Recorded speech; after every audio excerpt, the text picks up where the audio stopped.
Yeah, you read that right. And before you ask, no, I'm not dead. I'm a clairvoyant of sorts. As cliché as it sounds, I can see the deceased. That's what drew me to this little hole-in-the-wall coffee shop in the first place. Well, that and my dire need for employment. I had just graduated from high school, and I was struggling to find my purpose in the world.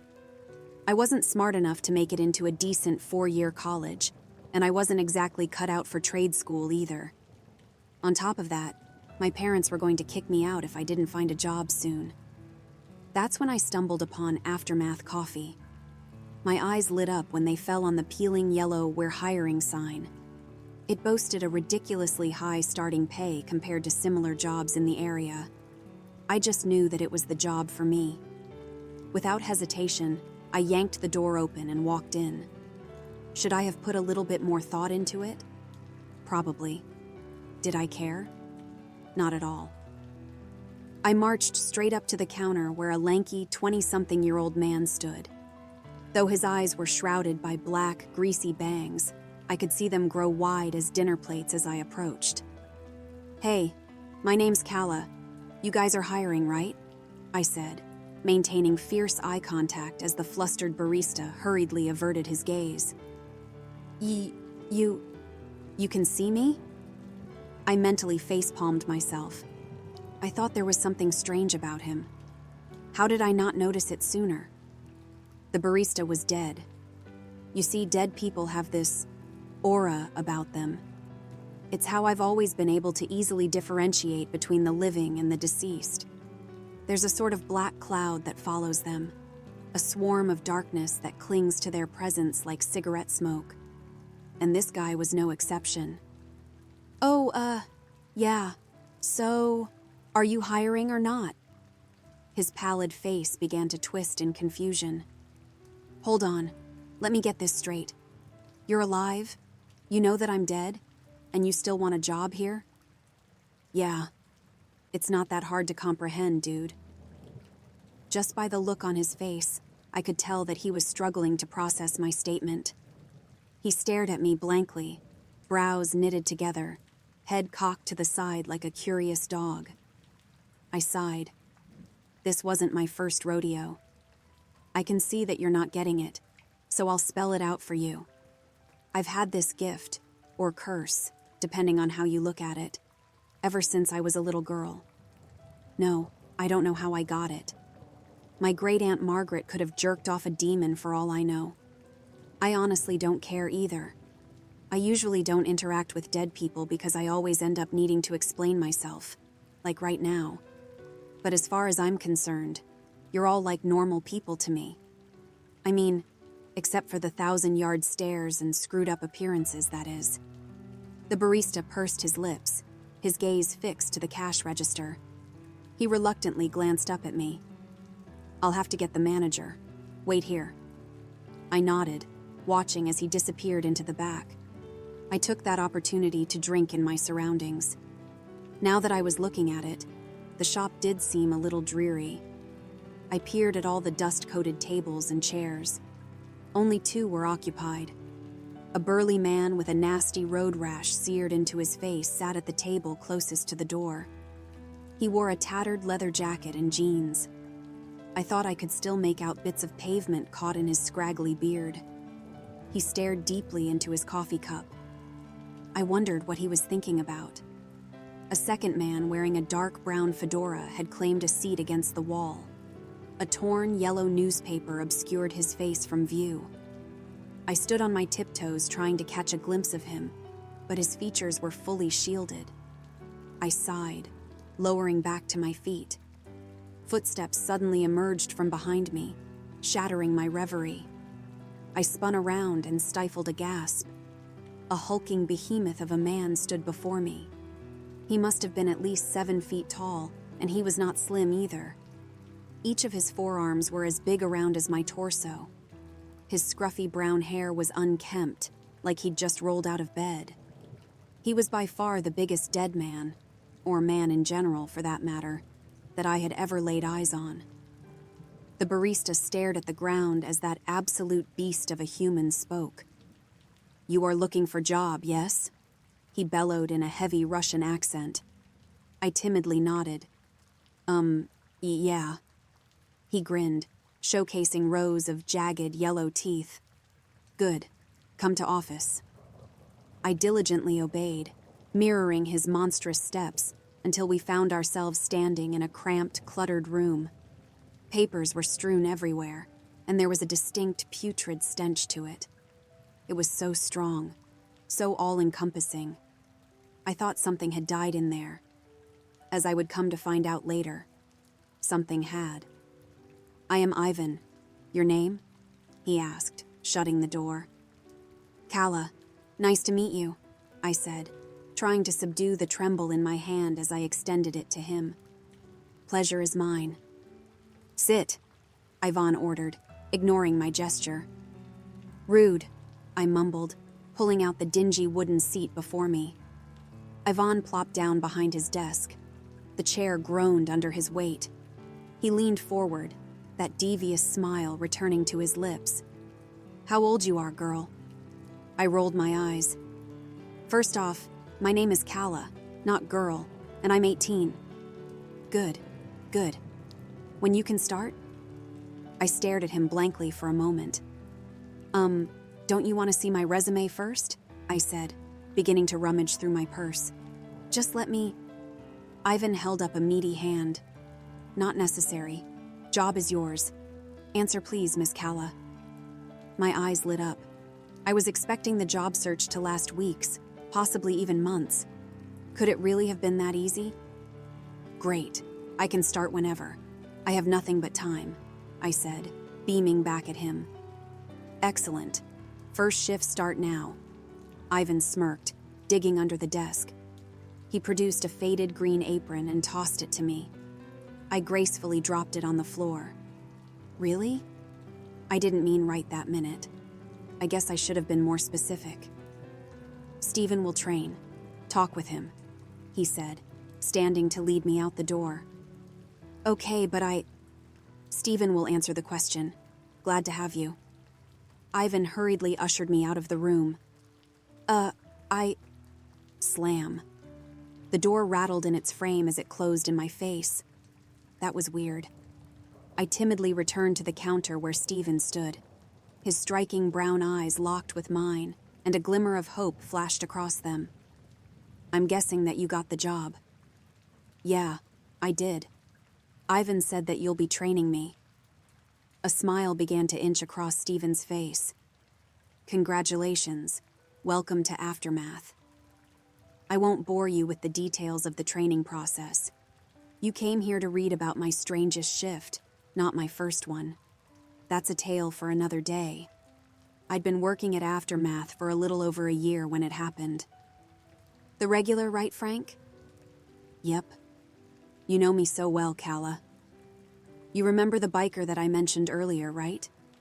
Yeah, that's Frank. That'll be $7. Anything else?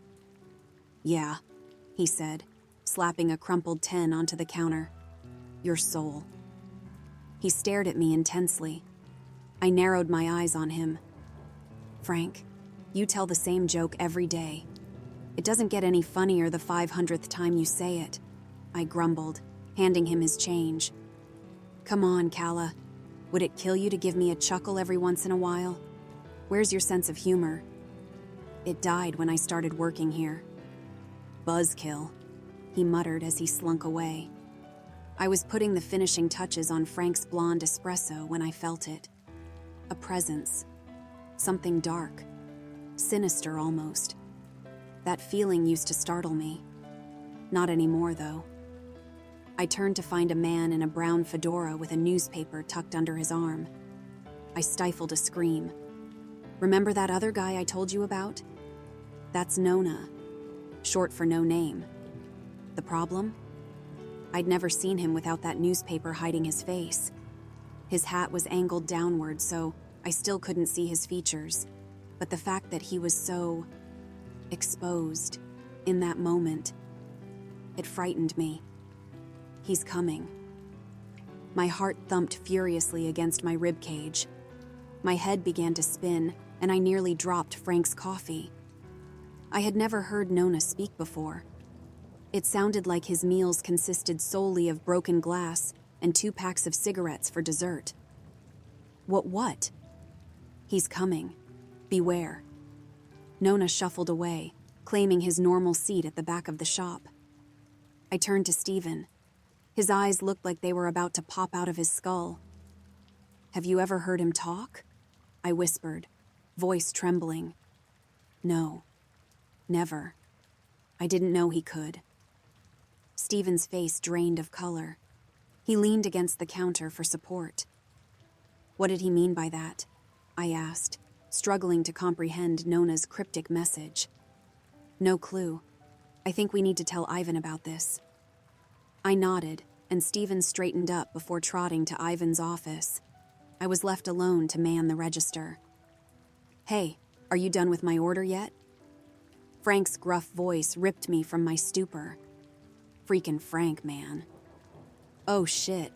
Yeah, sorry. I sheepishly handed him the now shaken espresso. He mumbled something about the shop needing a new barista before trundling back to his seat. I scoffed, returning to taking inventory, when suddenly I felt it. The atmosphere shifted. The temperature plummeted, and I could feel something evil in the air. Something dark, twisted, and sinister. My blood ran cold when I heard the familiar jingle of the door opening. I hesitantly glanced up. I don't think I'll ever forget what I saw. A slim man wearing a sleek black suit sauntered through the door. He adjusted his blood-red tie as he approached. Pitch-black horns protruded from the rat's nest of messy blonde hair atop his head. His striking blue eyes seemed to stare through me as a grin plastered itself across his face. That's not what really scared me, though. He dragged a thick, rusted chain link behind him. And at the end of that chain link, a man. A bloody, emaciated Japanese man followed diligently on all fours like some kind of fucked up dog. The collar around his neck was so tight that I thought it might snap. A pang of guilt struck my chest like a lightning bolt as he peered up at me with those hopeless, vacant eyes. Verrier. Yvonne appeared behind me, snarling like a grizzly bear. Stephen took refuge behind him. Ah, Ivan. Long time no see. He was rewarded with a sharp scowl. You were banned. Get out. Verrier's sly grin only grew wider. Now, Ivan, that's no way to speak to a dear old colleague. I miss those days, you know. Ivan slammed his massive fist onto the counter, sending a tremor through the entire shop. He turned to Stephen and me. Go to office. You do not need to see this. We immediately obeyed, peeking around the corner of the doorframe. Who's Verrier? I muttered, mindful to keep quiet. The demon of disobedience. He and Ivan have a past. Last time he stopped by, it wasn't pretty. I pursed my lips. The demon of disobedience dragging a man on a leash. Oh, the irony. Out of my periphery, I could see Frank slithering toward the door. I didn't blame him. I would have left too if I could get away with it. Nona, on the other hand, was still as a statue. He was just standing with his head down beside his usual spot. Honestly, I was more scared of him than the demon screwing with my boss. I'm not at all surprised to see that your manners, or lack thereof, have further deteriorated since our last encounter. You really should work on that, Verrier hissed, snapping me from my stupor. He was almost giggling with a childlike enthusiasm. I will not ask again. Why are you here?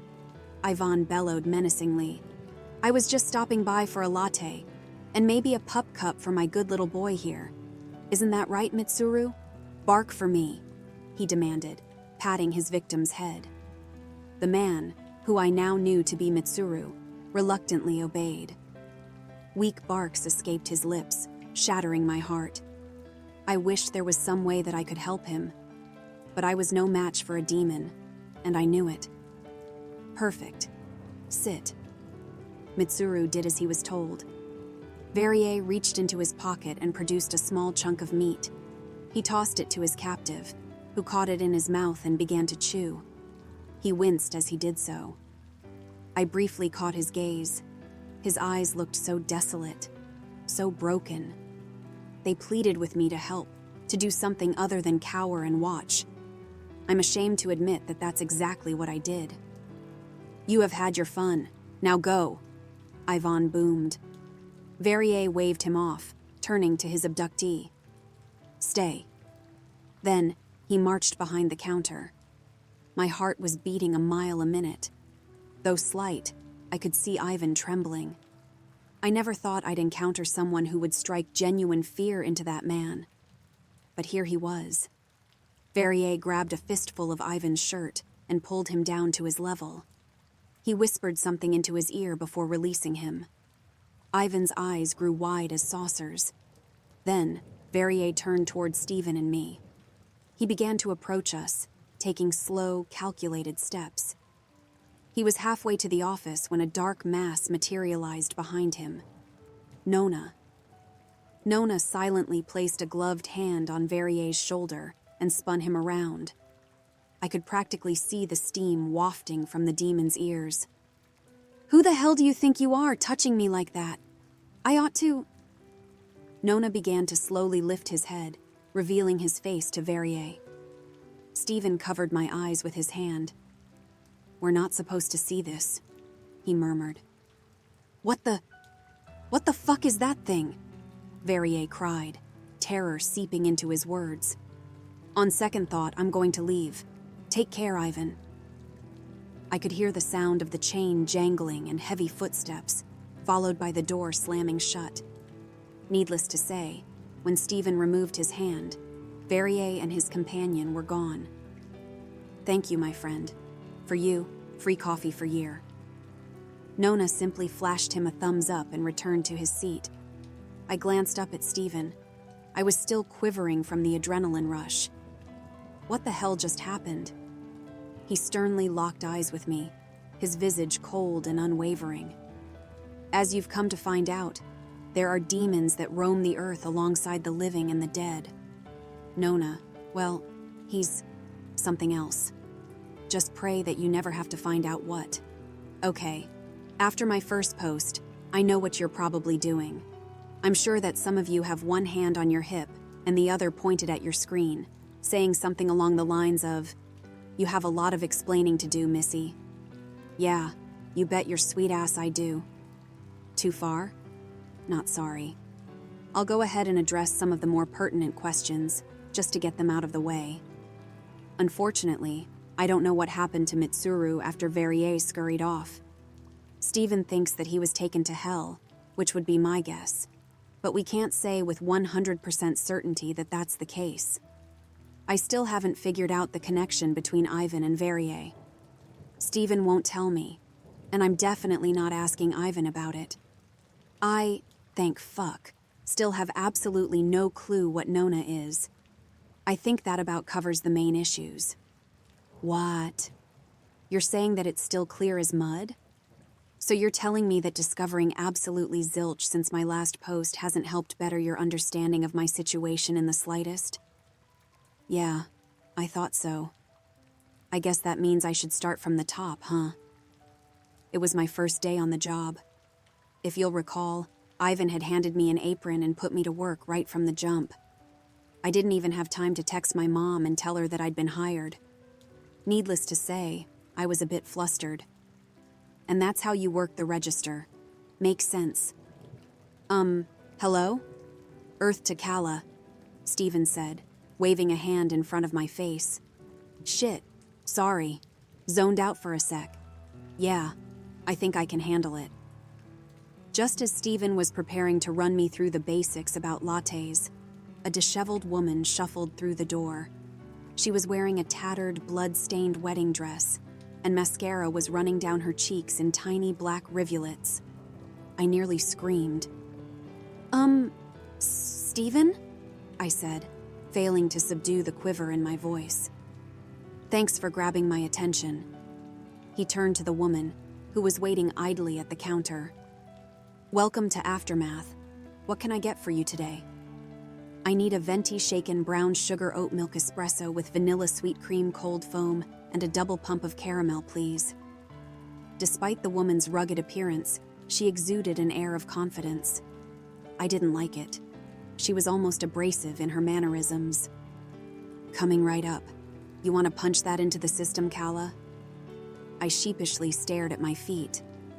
Can you do it? I'm not comfortable with the cash register just yet. Yeah, no problem. Stephen grinned, ringing the woman up. That'll be $8. She handed him a 10, scowling at me all the while. I didn't know what her problem was, but she was seriously starting to creep me out. Here's your change. We'll have that right out for you. Thank you. And a little piece of advice. If another position opens up, don't hire one of the living. They tend to get in the way. She snickered as she marched to a chair a couple tables down from Frank. Stephen began preparing her order, shrugging her off. Don't worry about her.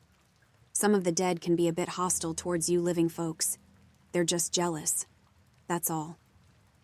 I guess that makes sense, I muttered. Though Stephen's words offered me a small sliver of comfort, I could still feel the woman's icy stare boring into my back. Stephen finished her order, and she shot me one last glare before stomping out of the shop. Rude, I said as the door slammed shut behind her. So, I have a couple questions. You know, about dead people, I murmured, timidly locking eyes with Stephen. He pursed his lips as if he'd been expecting me to say that. Shoot. Why do the dead walk the earth? Like, is there no afterlife? I've always kind of wondered that, but I've never built up the courage to ask anyone. Stephen sighed. I began to regret asking. Are you sure you're ready for the answer to that? I nodded. Yeah, I'm sure. So, heaven and hell are real. But this plane of existence is somewhere in the middle. Have you ever heard of purgatory? No. What's that? Stephen sucked in a breath and exhaled slowly.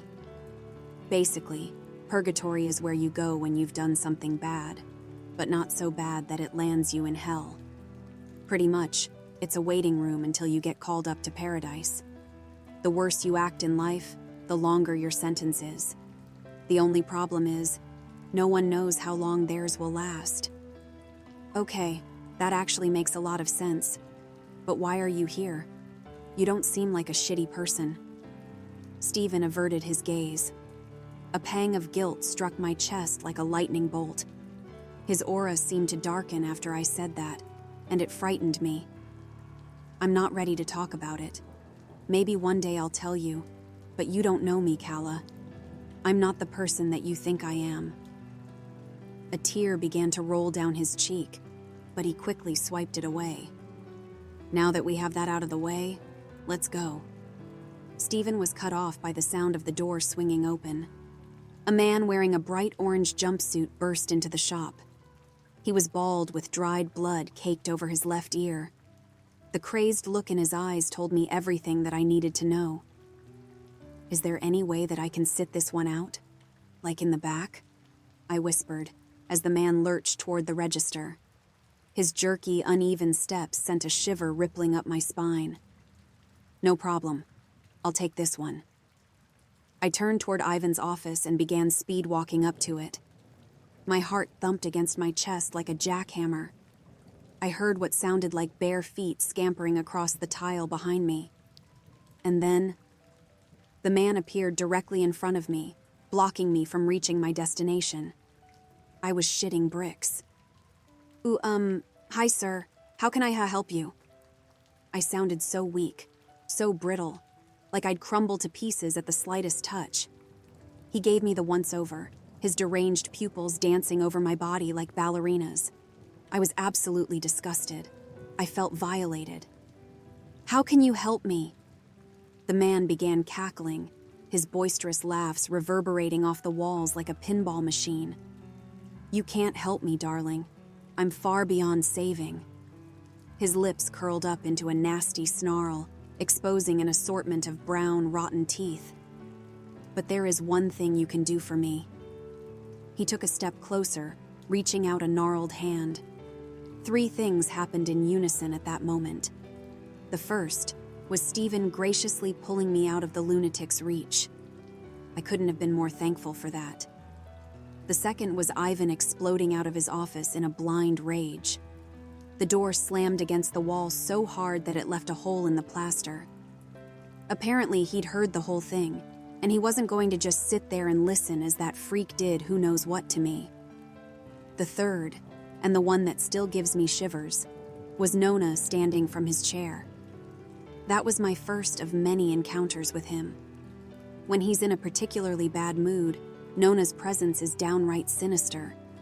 He exudes an air of malevolence that I can't even begin to describe.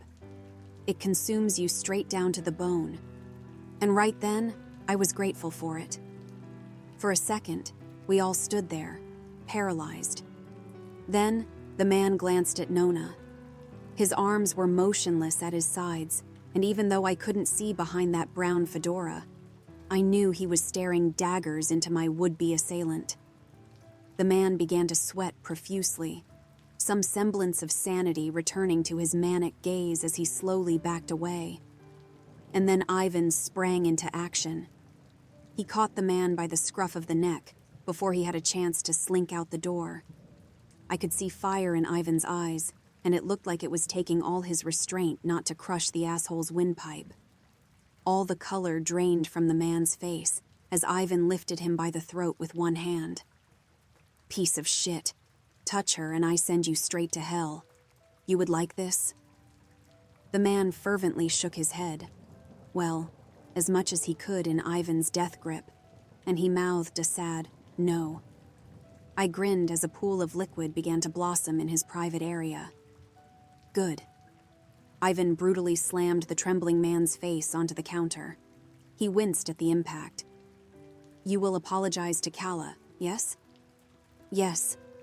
Yes, I'm sorry. I'm so fucking sorry. Ivan paused for a moment, as if he was determining whether or not the apology was sufficient. Eventually, he nodded to himself and began to drag the psychopath to the door. I noticed a smirk etched onto Stephen's face, and out of my periphery, I saw Nona slowly return to his seat. Ivan shoved the door open and violently tossed the man to the pavement. He scampered off as Ivan yelled obscenities at him. Though I'm sure a lot of you would like to hear the string of curses that flew from his lips, I don't think I can repeat it without getting banned. Yeah, it was that bad. Once he'd purged the rage from his system, Ivan trudged back over to me and Stephen. He anxiously rubbed the back of his neck. Kala, I wish you did not have to see this. If you would like to quit, I will understand. I giggled. The shocked expression on Ivan's face only made me laugh harder. Ivan, it's okay. It's clear that I have plenty of protection in case some creep like that comes in again. I'm going to stay. I think I'm gonna like it here. Hey everyone, it's been a while. Well, not really. Like at all. I needed a good segue. Cut me some slack, will ya? Now where was I? Oh yeah, Ivan's office. Remember in part 1 when I got hired and I said the place reeked to high heaven? Well, I figured out why. And I was not prepared for the answer. It was a week after I'd been hired. Stephen had me trained to the point where I could make a few basic orders and kinda sorta run the register. The clientele was hit or miss. Still is. Usually they're either super friendly and outgoing, or they treat me like I murder babies in my free time. There's not many in the center of the spectrum, which was extremely jarring to deal with as a new employee with zero experience in the workforce, let alone with the dead. Stephen was tending to the espresso maker when a woman in a white wedding dress walked in. I immediately recognized the black mascara trailing down her cheeks. I rolled my eyes. Remember the lady from my last post? Yeah, turns out that bit. Lovely individual, comes in semi-consistently. Great. I'd have to take sass from Corpse Bride on a regular basis. The woman marched up to the counter with a purpose. Pure disgust swept across her countenance the moment she laid eyes on me, "Hello, ma'am. How can I help you?" I said in the cheeriest tone I could muster. Kill him with kindness or some bullshit like that, right? "Oh, it's you again. I'm shocked that you've lasted this long. I thought they would have tossed you to the curb by now. Oh well, I suppose I'll allow you to take my order." "What'll it be, ma'am? I'm happy to help." I was grinning so hard that I thought the corners of my mouth might tear. The woman narrowed her eyes on me and crinkled her nose. "You little heathen. How dare you mock me? I'll have you know that my—" "Look, Mrs. Abbott," Stephen began, nudging me behind him. "I'll take your order. Nothing to worry about." She gave Stephen the once-over, then pursed her lips. "I will allow it, but I will be speaking to your superior about this." Stephen took her order and got her out the door as quickly as possible. Once he was finished, he turned to me with a scowl. "Calla." I averted my gaze, glancing sheepishly at my feet. "Yeah?" "I know that some of our customers can be a bit much, and sometimes they can be downright assholes, but that doesn't mean you can fuck with them like that and get away with it. Dealing with Mrs. Abbott is no walk in the park, but trust me, it's better to just get it over with and not let her get to you. You were smiling like the Cheshire Cat back there. I thought your eyes were about to pop out of your head." "I'm sorry. I got a little carried away, huh?" "I'd say so, but don't sweat it. You live and you learn." "Not in your case," I giggled, feeling the tension melt like butter. "I guess you're right," Stephen chuckled, a smirk inching across his lips. "Now that we have that established, time to mop up the espresso you spilled earlier. Hot shot." I puffed out my lower lip. "Fine, but only because—" Slam.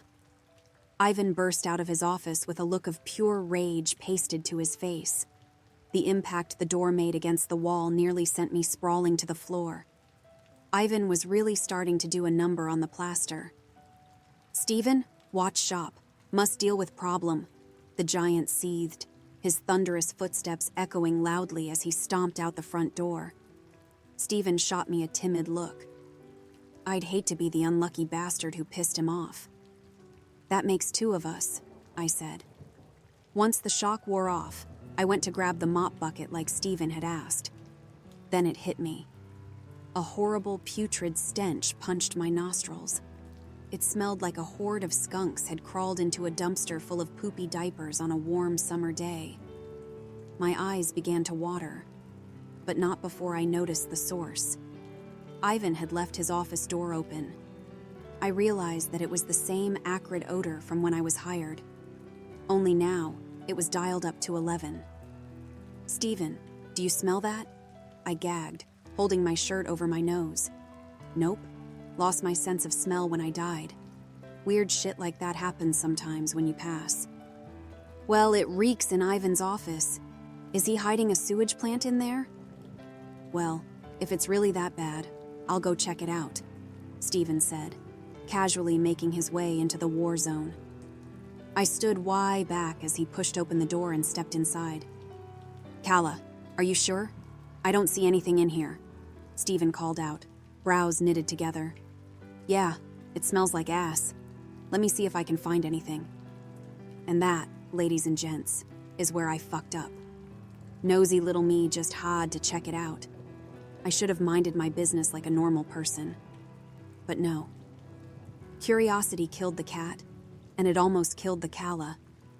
I retched as I stepped into the room. The stench was overbearing. I thought for sure that my face would melt off at any given moment. I helped Stephen scan the room, looking under papers, through filing cabinets, inside Ivan's lunchbox. I kinda knew it wouldn't be coming from that last one, but I wanted to know what Ivan eats for lunch. The man brought soup during one of the hottest summers on record. Of course he did. "Maybe it's coming from that," Stephen said, pointing to a tall oak wardrobe at the back of the room. It stuck out like a sore thumb. I think both of us were secretly hoping that whatever it was wouldn't be coming from there. "Yeah, I think you're onto something. Want to open it? I said, shooting him a weak smile. Hell no, I don't. You're the one who smells it. You open it. Isn't that exactly why I shouldn't open it? That reeks so bad that it'll probably knock me unconscious for a week. Good luck explaining that one to Mr. Temper Tantrum. Stephen scoffed and rolled his eyes. Check and mate. Fine, but you owe me one. I nodded as he reached for the polished wooden knobs. My heart pounded in my throat as the doors swung open. When they finally did, I couldn't stop myself from vomiting all over the floor.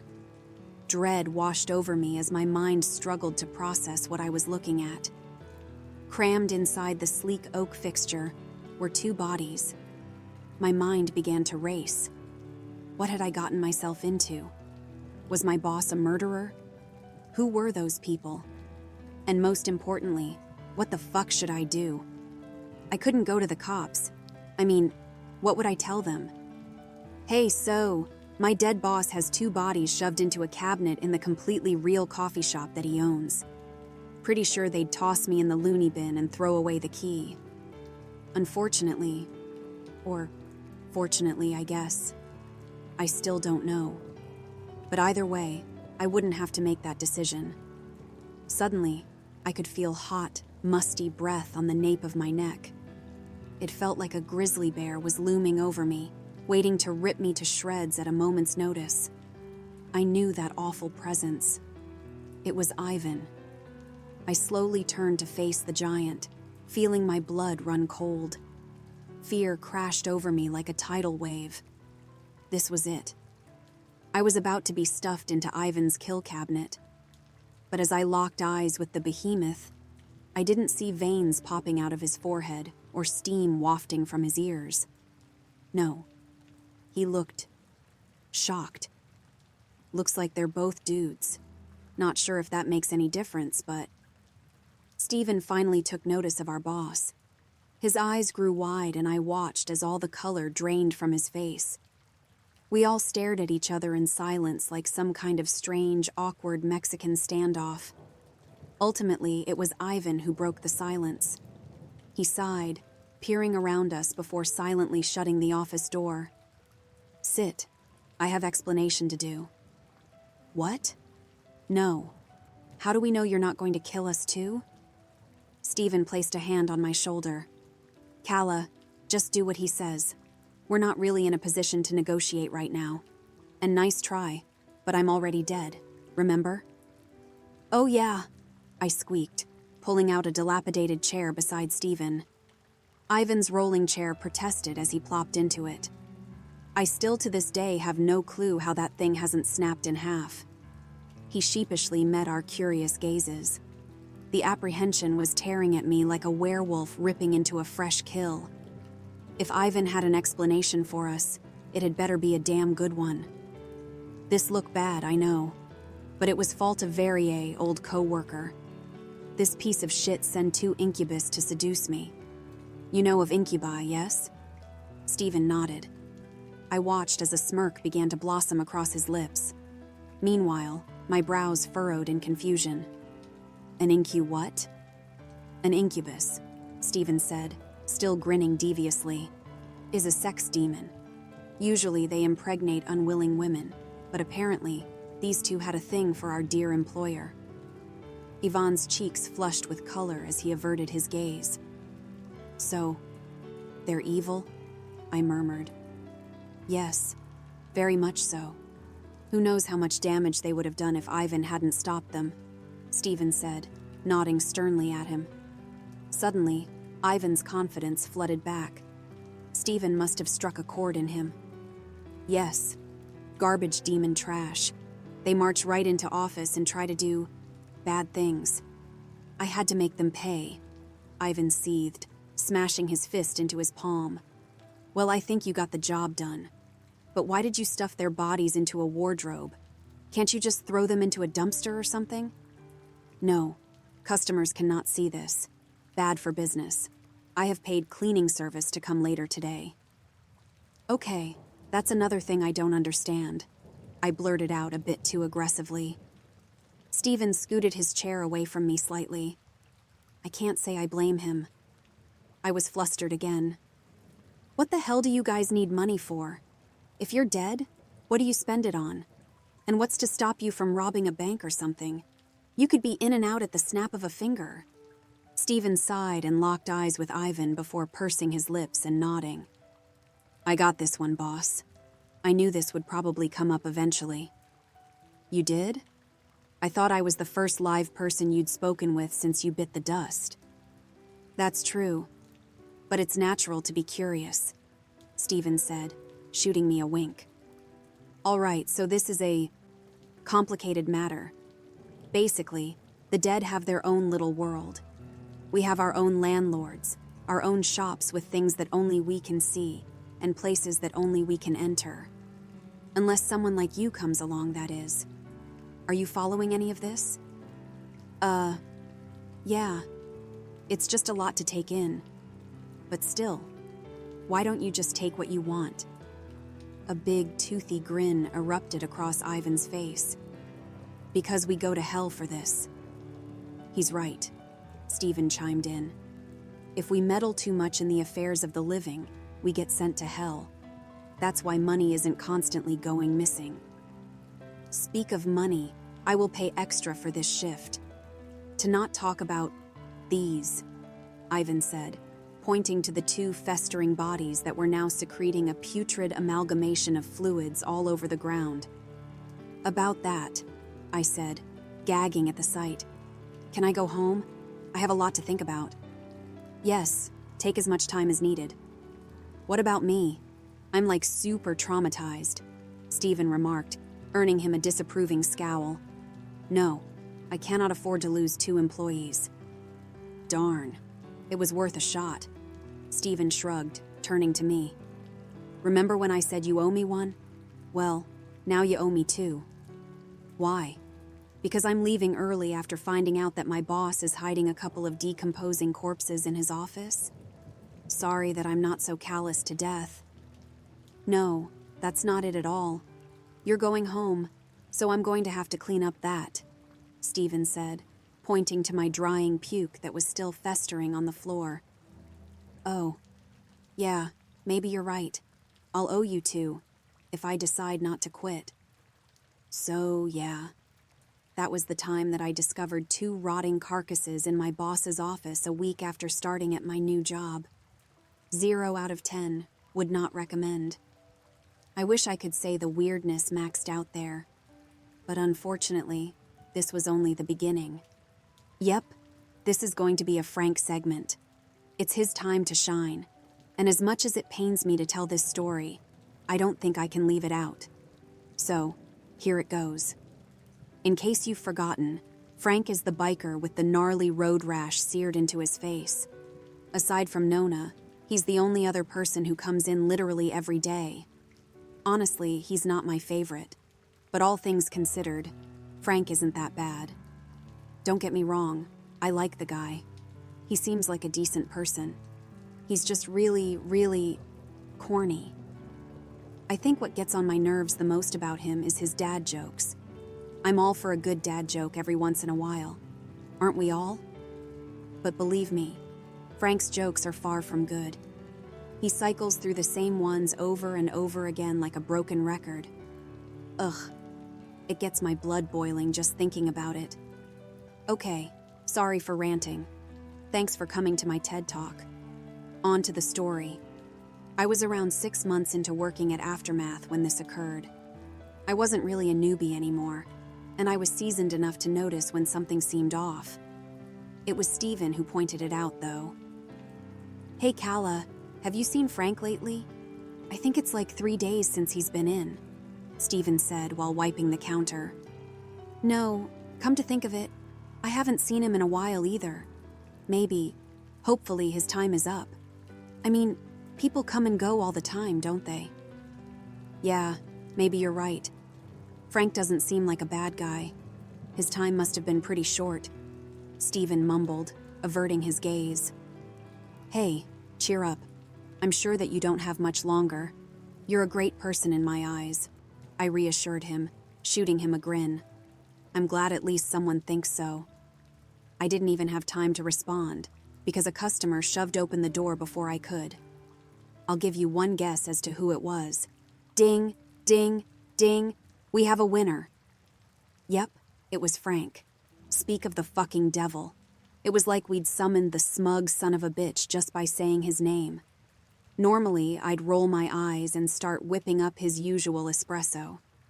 But that day was different, because Frank wasn't alone. He waltzed through the doorway with his arm wrapped around a gorgeous brunette. And when I say gorgeous, I mean gorgeous. Seriously, she looked like she stepped straight out of a magazine. Lush, wavy hair cascaded down her back. Long, slender legs protruded from a short pencil skirt. Beautiful, deep blue eyes peered around the shop, shimmering like the ocean. And on top of that, the girls weren't shy either, if you know what I mean. I don't swing that way, but I found myself drooling over the enchantress. This had to be some kind of joke, right? Frank is no spring chicken, and this lady was a solid 15 out of 10 on the hotness scale. There was no way he could pull a bombshell like her. Could he? Frank let go of the girl and lowered his shades, something else that was completely new, to make eye contact with her. Go find yourself a seat, babe. I'll get us something good. She nodded, surveying the room. The woman took one look at Nona and shuddered. She plopped down at the table furthest from him, which coincidentally is Frank's regular spot. Can't say I blame her. Nona is fucking terrifying. Frank sauntered up to the counter with more swagger than I knew he possessed. Even then, he had a big, goofy grin plastered across his face. I've always liked that about Frank. Most days, he seems pretty content with life. Or afterlife, I guess. Ooh, Frank, I'm impressed. Cute little lady friend you got there. Where'd you meet her? Oh, out. Not too shabby, huh? I may not be as young as I used to be, but I still got it. He smirked, glancing at the stunning woman sitting in his normal seat. I'll give it to you. You did good. So, what'll it be, hotshot? A couple of blonde espressos? She'll have a blonde espresso. I'll take a black coffee. I stared at him, eyes narrowed. Frank, you don't have to get a black coffee to impress her. She won't think any less of you for getting your regular order. Frank sighed, his expression faltering. Calla, can you just get me the black coffee? This is the first girlfriend I've had in a while, and I really don't want her to think I'm a wimp. Wait. Hold the phone. Did he say girlfriend? If I'd been drinking something, I would have spat it out. This was the first time I'd seen this woman, and those two were already official? The dead don't waste any time, huh? Frank, how long have you been seeing this girl? Where'd you meet? What's her name? I want all the details. Spill it, mister. That familiar grin returned to his lips. Most days you won't even crack a smile, but I get a girl and suddenly you're all ears. I see how it is, Calla. Well, duh. You were gone for 3 whole days and now you come in with a girlfriend? No shit, I'm gonna want to hear about her. Frank chuckled. Well, all right. I'll come in some other time and fill you in. Don't want to keep her waiting. Deal? Sure thing, buddy. Go take a seat. I'll bring your drinks right out. Oh, and Frank, I'm proud of you, I said, shooting him a soft smile. For a second, I thought I could see a tear forming behind his sunglasses. That means a lot, Calla. It really does. Thank you. As Frank took his seat opposite from his supermodel girlfriend, Ivan's door creaked open. Right. On. Cue. Of course. I'd be damned if I was going to let that horny bastard ruin Frank's chances with this girl. Ivan licked his palm and slicked back his hair. He swept a few crumbs from his dingy white beater before sauntering up to me and Steven. Gross. How do I look? He said, shooting me a wide grin. He had lettuce caught in his teeth, but I wasn't going to tell him that. Disgusting, as per usual. Where do you think you're going? I am going to become acquainted with Pretty Lady. Oh no, the fuck you're not. You will not go anywhere near that girl. Do you understand me? I seethed angrily, jabbing a finger toward his chest. This is probably the only woman Frank has ever managed to date, and you will not screw this up for him. Got it? This is no way to speak to your boss, Ivan sneered. Oh yeah? Well, this is no way to treat a loyal customer. Fine. I will not interfere. You are buzzkill, Kala. So I've heard, I said, as Ivan slunk back to his office. Great job on damage control. I'll make sure that he doesn't try anything if you're not around, Steven said, flashing me a thumbs up. Thanks. The last thing we need is that rat bastard sticking his nose where it doesn't belong. Frank and his new lover started coming in regularly. It took about 5 days before Frank switched back to his usual order. I guess he couldn't handle the plain coffee anymore. I was happy for him. I really was. But although he wore a genuine smile whenever he was with her, I couldn't help feeling like Frank's new girl was hiding something. Why did I think that, you might ask? Well, to be quite honest, it was the way she looked at Nona. He was no stranger to the normal mean mug stares from other patrons, but this woman didn't just scowl at him. She'd look almost disappointed every time she'd spot Nona in his seat, like she was really hoping he wouldn't be there. The whole thing felt strange to me. I needed to know if my concerns were justified. Hey, Steven, I whispered after tending to a customer. What's up? Have you noticed anything off about Frank's new girlfriend? I feel like she's up to something. Steven's brows furrowed in confusion. Nope. I'll be sure to keep an eye out, though. Why do you ask? Oh, just a feeling. It's probably nothing. It is that time of the month for me, I said, pursing my lips. Whoa, hold it right there, cowgirl. TMI. Whoops, my bad. I watched the pair like a hawk after that. Well, as discreetly as I could, at least. Oh, and by the way, Frank never stopped by to fill me in on all the juicy details. Was I a little pissed at him for that? Duh. But honestly, I couldn't stay mad at him. He looked truly happy for the first time since I'd started working at Aftermath. Nona was gone when it happened. It was strange to see his table empty, but it did happen every once in a while. I guess even he has matters to attend to every now and then. It was only Steven and me in the shop. Frank and his girlfriend, whose name I'd learned was Kara, shuffled through the door. Kara's eyes lit up when she noticed that Nona was gone. An uneasy feeling twisted in my gut when I saw that. Kala, can I get the usual? Frank shouted, waving to me as he headed to his spot. Sure thing, coming right up. I began preparing Frank's order, but I didn't have a chance to finish it, because a nauseating, sickly sweet aroma began wafting throughout the shop before I could. It wasn't like anything I'd ever smelled before. If I had to put a finger on it, I'd say it was like someone had mixed a high-end perfume with sulfur. Sweet, with a putrid scent lurking just below the surface. It took me a moment to notice that I was paralyzed. I couldn't move a muscle. Fear coursed through my veins like venom. What the hell was going on? Blood pounded in my ears as I watched Kara stand from her seat. She was grinning from ear to ear like a child on Christmas Day. The smell grew stronger the closer she got. That evil bitch. I knew there was something wrong about her. My eyes darted from side to side, searching desperately for anything that might be able to help me. That's when I noticed Steven out of my periphery. I couldn't be sure, but I thought I noticed him wink at me. Kara sashayed up to the counter, leaving Frank alone at his booth to helplessly watch the entire thing. Poor guy. He'd been used. My heart shattered for him. Frank might not be the most perceptive dude out there, but he didn't deserve that. Hello, Kala? Kara said, squinting to read my name tag. I stared blankly at her in response. Ha, How inconsiderate of me. You couldn't respond if you wanted to. Yeah, no shit, lady. I'm sure that you're wondering why I'm doing this. Well, long story short, you could be a very valuable asset to me. A live girl who can mingle with the dead? You will make a great translator of sorts. I knew that you wouldn't willingly work for a demon, and there's no way that thing would have allowed me to take you.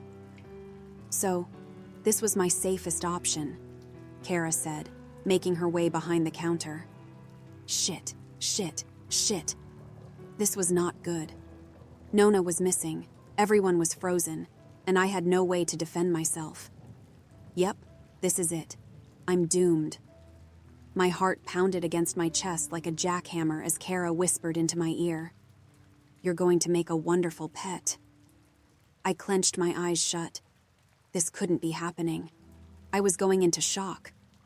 Then I suddenly felt something warm spray the back of my neck. I opened my eyes. The smell was dissipating and I was beginning to regain mobility of my limbs. I slowly turned my head. My eyes grew wide as saucers when I drank in the scene before me. Stephen was holding a bloody knife. Kara writhed on the ground, desperately trying to stop the bleeding, to no avail. She had a deep laceration on her neck. I watched in horror as dark black blood pooled around her body.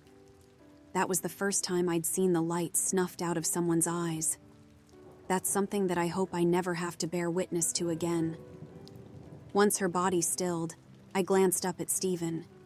He looked completely out of it, like he'd never expected to have to do something so heinous. But eventually, he noticed my stare and abruptly snapped out of it. Her power didn't work on me. I can't smell. The shop closed early that day. Ivan called to have the cleaning service take care of the body. Fortunately, they were able to squeeze us in the same day. I was in a state of shock, but Stephen had it worse than me. He actually had to murder someone to save us. That would take a toll on anyone, living or dead. Frank, Stephen, and I were sitting at his favorite booth waiting for the cleaning crew to finish up. Of course, Ivan had a problem to take care of at the worst possible time, so he left me and Stephen to close up shop. Fucking asshole. Way to treat your employees. Guys, I know I've said it before, but I'm so sorry. I never would have guessed that Kara was a demon, if that's even her real name. I should have known, though. No woman that hot would ever date a loser like me, Frank said, breaking our tense silence. Hey, don't talk like that. You had no way of knowing, and you're not a loser. You're a cornball, but you're no loser, I said, flashing him a soft smile. Thanks, Kala. That's nice of you to say. A weak grin began to tug at the corners of his lips. What a shitty situation. The cleanup crew waved to us as they carried the body bag out the door. Frank and I returned the gesture. Stephen didn't even look up. Well, I guess I'm gonna split. Got a lot to think about. Are you two gonna be okay? Frank asked, standing to leave. Yeah, we'll be fine. Eventually. See you later, Frank. Bye, Kala. Bye, Stevo. I'm gonna mop the floor before we go. I won't leave you here. Take as long as you need. I started to stand, but Stephen's fingers suddenly wrapped around my wrist. Kala, wait. There's something I need to tell you, he muttered, glancing up at me. Tears were brimming at the corners of his eyes. My heart dropped into my stomach. This was really getting to him. I quietly returned to my seat, and Stephen released his grip. Do you remember when you asked why I was here? In the in-between? Vaguely, I think. I squeaked, eagerly awaiting his reply. Well, all this has gotten me thinking. I've decided that I'm finally ready to tell you. Stephen, you don't have to. I'm fine with no. I need to get this off my chest. I've been carrying this around for too long. I have to tell someone, he said. I nodded, motioning for him to continue. So, I'm sure that you might have put the pieces together based on my lack of physical injuries. It's fucked up, you know. The dead have to wear what we die in forever. We can take it off, but it'll just appear right back on our bodies the second we do. That's why I've always worn this black long-sleeve shirt under my uniform. It's what I died in. I always wore long sleeves, even in the summer. And this is why, Stephen said, rolling up the sleeve over his left arm. His skin was racked with track marks. Angry red sores glared back at me. My mouth fell open. It was all starting to make sense. I was a junkie. I'd do anything for a fix, and I mean anything. I've sold my body, pawned stolen items, conned people out of money, all to get high. But the worst thing I've ever done, what cemented my place here, Stephen trailed off, choking back tears. I placed a hand on his shoulder. It's okay. You don't need to tell me if you're not comfortable with it. But I do. Just give me a second. I can do this. He took a long, deep breath. With his nerves in check, he continued. One night, I was high as per usual, but I wanted more. I was already so fucked up that I didn't know where I was, but I was fiending. So I found a random house at the end of a cul-de-sac. It seemed familiar, but I didn't pay that any mind.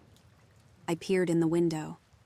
I could only see a woman sitting in an armchair watching TV. An easy target.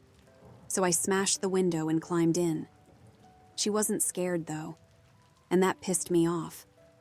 The woman was talking to me, trying to calm me down, but I was so screwed up that I couldn't hear what she was saying. He paused, steadying himself. I could tell that this was taking a toll on him. I felt like I wasn't supposed to hear this, but I couldn't just walk away. I had to listen. I couldn't hear what she was saying. Maybe if I had, I wouldn't be here right now. But I wanted drugs, and this woman had money to buy them. I'll never forget the look on her face when I shot her. Her eyes were so sad, so disappointed. And that's when I recognized her. I betrayed her. How could I do that to her? I couldn't take the guilt, but I could take her money. As she bled out on the floor, I rummaged through her purse and took any cash I could find. Once I sobered up in the morning, the weight of my actions came crashing down on me. It was all too much. So I overdosed. I failed her. Calla, I'm a monster. I deserve to be here. I killed my own fucking mother for a fix. He broke down, sobs racking his body. I didn't know what to think. Stephen was such a kind person. How could he do something so disgusting? No, that was in another lifetime. He was a new person now. I wrapped my arms around the trembling boy before me. I held him like that for a long time. I felt like a mother consoling a child, and I had no earthly idea what to say. I just knew that I had to be there for him, no matter what it took. Eventually, Stephen's cries died down. He glanced up at me through teary, empty eyes. I felt so horrible for him.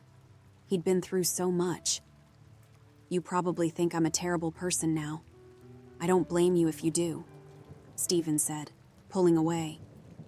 Hey, I don't think you're a terrible person.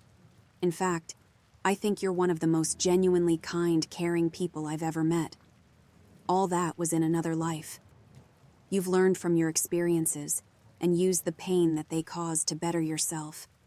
I think your mom would be proud of the man you've become. Stephen's face contorted in confusion. Then, his visage melted into one of acceptance. He locked eyes with me, a renewed sense of determination sweeping across his countenance. Thank you, Calla. You don't know how much that means. I really hope you're right. I don't know how I'm going to get through this post. It's been a couple days and I'm still really shaken up. Honestly, after everything that's happened, I'm not okay. Yes, Verrier came back, but there's so much more. Like I said, this happened a couple days ago. Between Stephen's revelation and Verrier's visit, there hadn't really been any major incidents. It was too peaceful, like a storm was brewing. But not any ordinary storm. No, this was a Category 5 hurricane. I think we could all sense that something was off. Tension still hadn't quite settled from Verrier's previous appearance, and we were all a little on edge. The atmosphere felt strange, and I didn't like it one bit. "Hey, Stephen," I said, putting the finishing touches on Frank's espresso. "What's up? Do things feel—" Hold on just a second. "Frank, orders up." Frank reluctantly slithered up to the counter. He pursed his lips as he reached for his drink. "You don't have to yell, you know. I'm right there. Everyone in the shop can hear you loud and clear." "I know. But a chance to scream at work and not get chewed out? I'll take it. And if by everyone you mean Nona, I don't think he really gives a shit." "Whatever. You have a point, I guess," Frank grumbled, turning to walk back to his seat. "You bet I do. Can I get anything else for you?" I regretted saying that the moment the words tumbled from my lips. "Come on, Calla. You know better." Frank immediately spun around, slapped a hand onto the counter, and animatedly bellowed, "Yeah, I'll take your soup." I know, you want my fucking soul. At this point, you can have it. You just couldn't resist a chance to be corny, could you?" "It's just a joke, Calla." "Geez." "Anyway," I said, turning my attention back to Stephen. "As I was saying, does it feel weird in here to you? I don't know, like the vibes are off somehow? I can't really think of a better way to describe it." "Yeah, I think you hit the nail on the head. Things have been a bit out of whack ever since Verrier stopped by to pay Ivan a visit. That whole encounter was really fucking weird, right? I don't think I've ever seen Ivan so rattled by anything. Have you?" "Not at all. It was odd for sure. And keep your voice down. We don't need old hothead listening in on our conversation. But I get what you mean. It's in the air. Like something bad is coming," Stephen whispered, glancing anxiously at Ivan's office. "Right. Sorry. I should have been more careful." I'd barely finished my sentence when Ivan's door burst open. Damn it. The dude is like Bloody Mary sometimes. Say his name 3 times, spin in a circle, and there he is, whether you want him to be or not. "Someone has called my name, yes?" Ivan said, grinning from ear to ear. "Nope. You must be hearing things, big guy," I retorted, returning an awkward smile. "This is strange. I could have sworn I heard correctly." No, not at all. I said, dive in. Yeah, that's it. I've been practicing my swan dives lately. Right, Stephen?" He didn't respond. I switched my gaze to my boss. He was standing rigid as a board, staring at something behind me. A sense of nauseating dread suddenly washed over me. Every hair on my neck stood on end. I slowly turned toward the counter, my heart thumping furiously against my ribcage.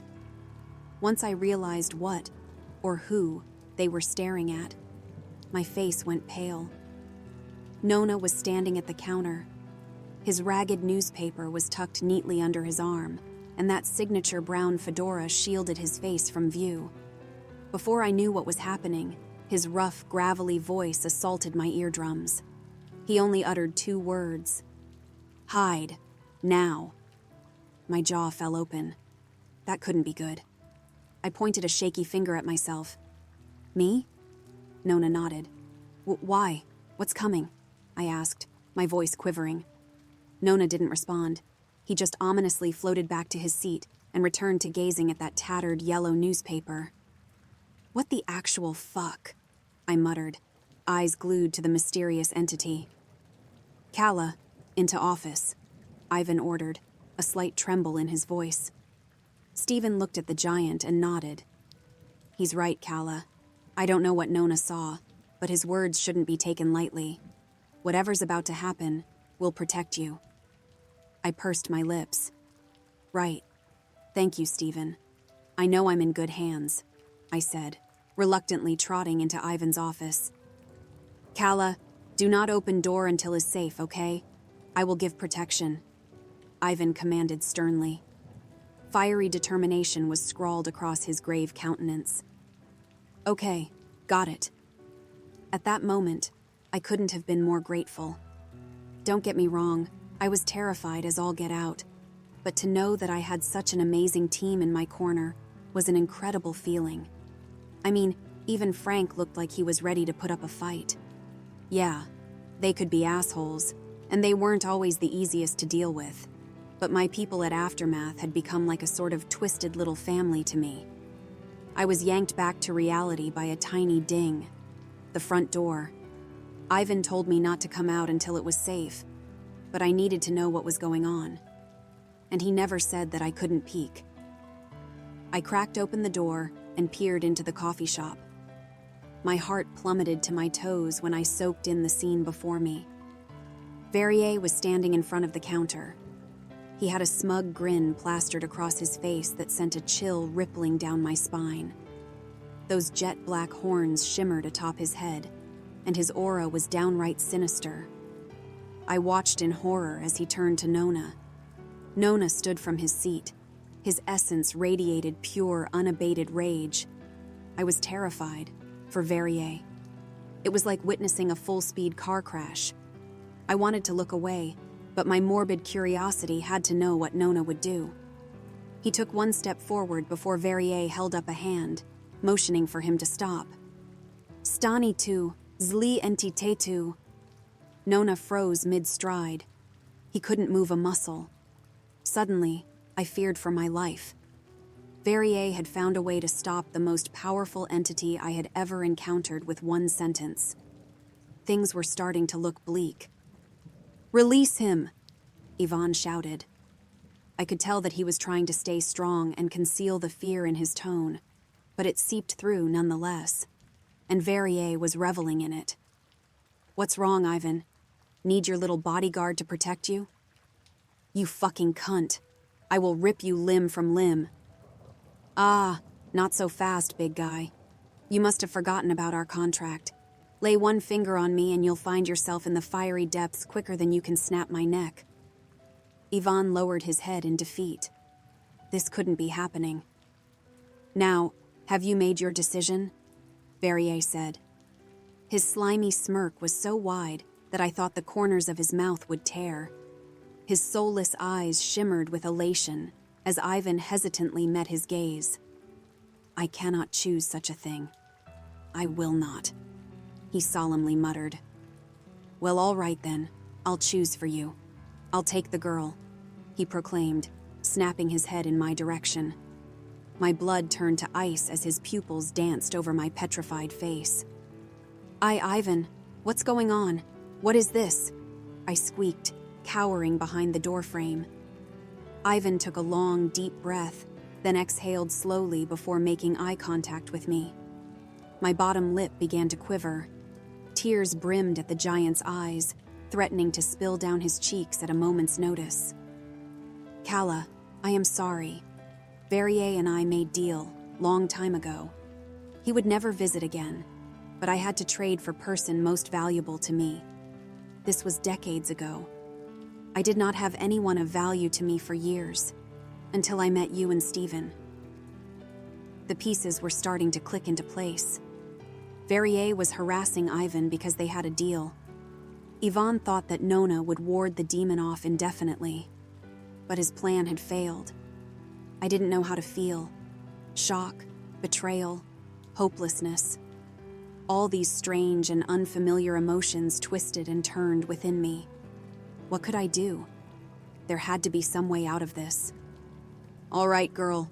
Chop, chop. Let's get a move on," Verrier sang, beckoning me to join him. I bowed my head. This was the end. "No, take me." Steven stepped forward. He wore a grave expression on his face. I couldn't just stand by and watch him do that. I threw open the office door and faced the stoic group. "No, I won't let you—" "Kala, don't. You've done nothing wrong. I deserve to be in hell. You of all people should know that. I'm ready." he said, turning to Verrier. That sly smile had never left his lips.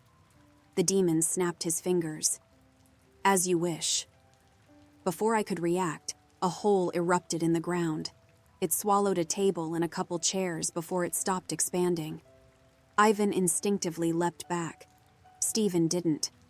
My eyes grew wide as dozens upon dozens of gray, mangled hands emerged from the pit, grappling aimlessly at the air. One of them found a purchase on Stephen's ankle. It brutally dragged him to the floor with a loud thump. Stephen grimaced as the hands clawed relentlessly at his exposed skin, but he fought to hide it. "No, I won't let them take you," I wailed, sprinting over to Stephen and grabbing his hand. I pulled with every ounce of strength I had, to little avail. With tears in my eyes, I turned back to Ivan. "Why are you just standing there? Get over here and help me." "I am sorry. I cannot interfere." I was sobbing, my cheeks burning red with frustration. "You have to. Please." "Calla," Stephen said. He was quivering as he spoke, but through the pain, I could make out something else behind his dark pupils. Acceptance. "You have to let go." I won't. I can't. It doesn't have to be this way." "Calla, look at me." I reluctantly met his gaze. He was smiling. "Please. I'll be fine." My heart shattered for him. Even when he found himself in the devil's clutches, Stephen was managing to pull it together. For me. I fervently shook my head, tightening my grasp. But despite my efforts, I could feel him slipping. The hands dug their decrepit digits into Stephen, tearing at his clothing. They wouldn't let up. It was too much. His fingers slid from mine. I couldn't hold on. I couldn't save him. "No!" I shrieked, a heavy, guttural scream escaping from my body. I buried my face in my hands. I couldn't stand to watch. This couldn't be real. Stephen wasn't just a co-worker. He was my best friend. I couldn't lose him. Not like that. "Well, I guess we're square now, Ivan, old pal. Nice doing business with... Hey, what the..." I looked up. A blinding light suddenly filled the room. I shielded my eyes as warm, golden rays flooded the coffee shop. I squinted, struggling to see, and I thought I could make out the vague outline of a humanoid figure. I turned to Stephen. The hands that had taken a hold of him were sizzling and withering away in the presence of those heavenly beams of light. They reluctantly slipped back into the safety of the pit, which was slowly closing. Stephen lay on the edge, out of harm's way. He stared, awestruck at the majestic being before us. "My child," it spoke, a soothing yet firm tone drifting to our ears. I could tell that it was a woman. "Yes, take my hand.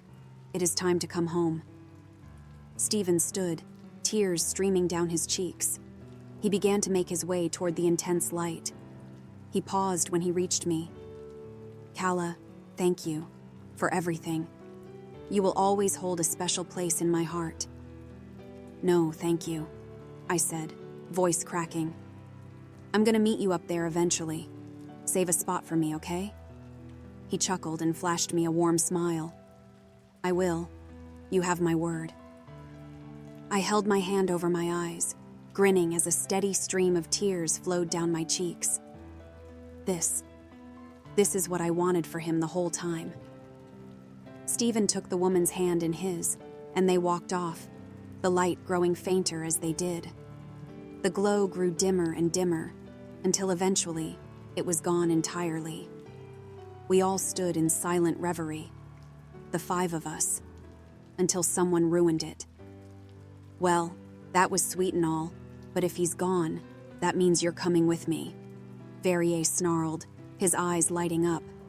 "Yep, it's gonna be years upon years of torment for you. You're not even going to..." He never got to finish his self-absorbed rant. A dark mass materialized directly behind him. Nona had been set free. I turned away. I knew that I wasn't supposed to watch what came next. I didn't hear him scream, just wet, gurgling sounds mingled with what I can only assume was the snapping of bones. I squeezed my eyes shut. Whatever was happening was nauseating. It didn't take long for the sounds to stop. Maybe 30 seconds max. Still, I wasn't taking any chances. I gave it a little bit longer, just to be safe. Kala, you can open eyes. Is okay. Yvonne's solemn tone filled me ears, snapping me from my stupor. I did so, surveying the scene before me. A few chairs were knocked over, but nothing too crazy. Verrier was gone without a trace, and Nona looked like he was licking his fingers. I mean, I guess that's what he was doing. Ivan was standing there shamefully, head hung low. His face was red, and I could tell that he'd been crying. Ultimately, though, my gaze landed on Frank. I'd forgotten he was still there. His back was pressed up against the window, and he was pale as a ghost. Fitting, right? His eyes looked like they were about to pop out of his skull. I'm gonna go. He fast walked to the exit. He took off into a full sprint down the sidewalk the second he was out the door. Typical Frank. I turned to Ivan. Kala, I am sorry. It was so long ago. I did not think Verrier would find a way to get you. Ivan, it's okay. You don't have to apologize. I know you didn't mean for any of this to happen. You probably hadn't genuinely cared for anyone in centuries. I'm glad that you care about me, though, I said, throwing my hands around his tree trunk of a waist. He hesitantly reciprocated, placing a meaty hand on my back. But Stephen, I muttered, pulling away. I'm so happy for him. I really am. But I need some time to grieve. I understand, Kala. Take as much time as you need. Stephen was like son to me. Shop will close temporarily, in remembrance of him. So that's it. That's why I'm so screwed up. The coffee shop will open back up in a few days, but for now, I'm taking my time to process things. I don't know how I'm going to function without Stephen there. It's hard to imagine working at Aftermath without him by my side. This will probably be my last post for a while. I'm going to have a lot on my plate. I'm still mourning, and after all, when the shop does open back up, I'm going to have some pretty big shoes to fill.